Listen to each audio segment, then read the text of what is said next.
Dobar dan, dobri ljudi. Današnja tema, odnosno prva epizoda, blog ili Instagram. Blog ili Instagram. U šta da uložite svoje vreme, posebno ako ste na nekom početku. Sad ovako, uzmimo sljedeću situaciju. Recimo, uzmimo da danas imate 2 sata vremena. I za ta 2 sata vi možete da napišete jedan ozbiljan tekst na blogu. Sa druge strane, možete da napišete isti taj tekst, sličan tekst ili neku sličnu drugačiju formu, kombinacija fotografija ili nekog videa i to objavite na Instagram. Ali uzmimo situaciju da ste identičan tekst napisali, objavili na blogu i objavili na Instagram. Šta će se desiti nakon 3-4 meseca?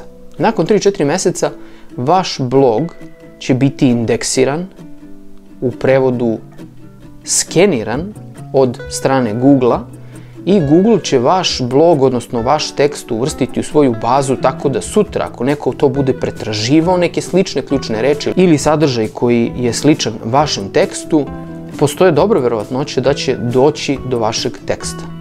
Sa druge strane, to nije situacija kod Instagrama. I kroz Google pretragu neko eventualno može doći samo do vašeg korisničkog imena, do vašeg profila, ali samo bukvalno ako pretražuju vaše ime i prezime.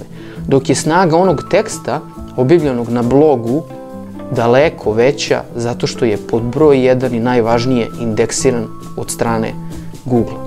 Ona 2 sata uloženog vremena će, kako prolazi vreme, 3, 4, 6 mjeseci u budućnosti, zapravo donositi posetu vašem blogu, a ništa, apsolutno ništa se neće dešavati sa vašim Instagramom i tim tekstom koji ste objavili na Instagramu, zapravo ga poklonili Instagramu.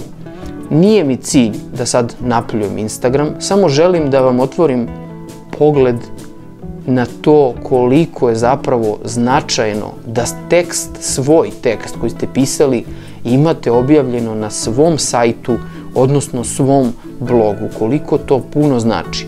Sad, u pozadini priče je nešto mnogo duže i dublje i time ćemo se baviti u budućnosti. To je optimizacija za pretraživača, ali čak i da ne optimizujete u startu sajt nešto posebno, prosto će sajt biti rangiran na Google. Ima tu sad puno metoda kako će taj sajt vremenom napredovati, ali ono što mogu iz svog iskustva da vam kažem je da je važno pisati.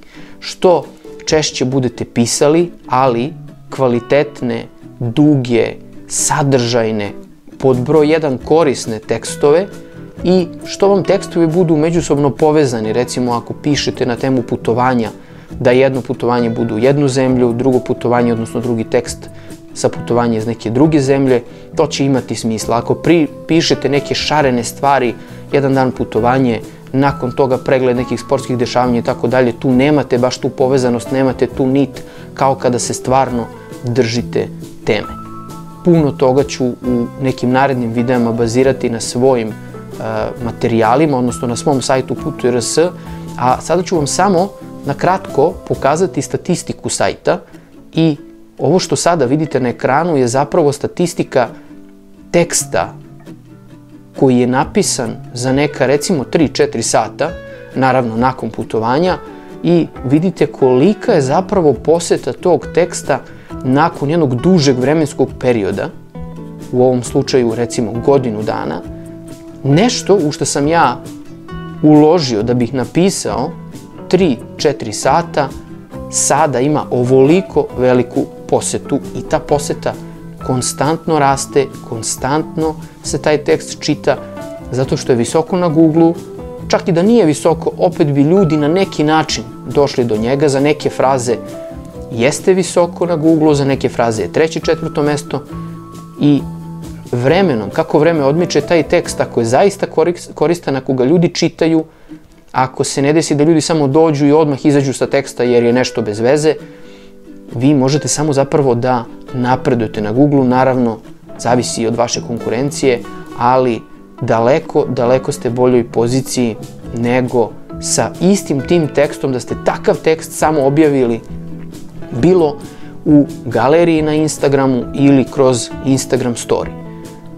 Ja ću vam sad pokazati ovdje i koliko je, recimo, moj story, gde sam se baš onako poprilično namučio, ljudi koji stvaraju sadržaj iz Instagrama i znaju koliko je potrebno vremena da se napravi jedna kvalitetna priča na storijima na Instagramu, i ti storiji su dostigli, evo vidite koliko pregleda. Ne postoji način da neko kroz pretragu na Instagramu dođe do tog storija. E sad, zamislite situaciju da imate 50 napisanih tekstova na blogu i sa druge strane 50 fotografija na Instagramu. Vidite šta se meni desilo sa 2 teksta, a još ih nemam ni 30, a kamoli 50. A šta će biti kada ih bude 50? I to je najveća prednost pisanja za sopstveni sajt, za sopstveni blog na sopstvenom domenu, gde imate potpunu kontrolu i vlasništvo nad tim domenom i sajtom i naravno sadržajem. I sve ovo što sam već pomenuo oko same googlabilnosti, koliko je, mislim, eto, ta reč googlabilnost, nisam siguran da baš postoji, ali je meni nekako logična da je izgovorim, da je sadržaj googlabilan, odnosno da je do sadržaja moguće doći kroz Google pretragu, što nije slučaj na Instagramu. I sad zamislite 50 tekstova na blogu, koja je zapravo to snaga i koliko će biti, kolika će zapravo biti vaša poseta. E sada, još jedna jako važna stvar je monetizacija. Na Instagramu ne možete da vršite nikakvu monetizaciju osim da vam se ne javi neki sponzor i da dogovorite neku saradnju, da nešto pridržite, neku kremicu, da nešto tagujete, da nešto ispričate i tako dalje. I to se desilo tad i samo tad. Na blogu možete postaviti Google AdSense, Google blokove u kojima se mogu prikazivati Google reklame na osnovu kojih možete imati zaradu. Vaš sadržaj i plus vaša zarada koja stiže od Google AdSense. Sad shvatate koliko je zapravo cela Google priča i priča oko Google AdSense-a i priča oko Google pretrage zapravo kvalitetna i koliko mi sa druge strane izgubimo vremena na Instagramu, a nisam siguran stvarno šta smo dobili tim.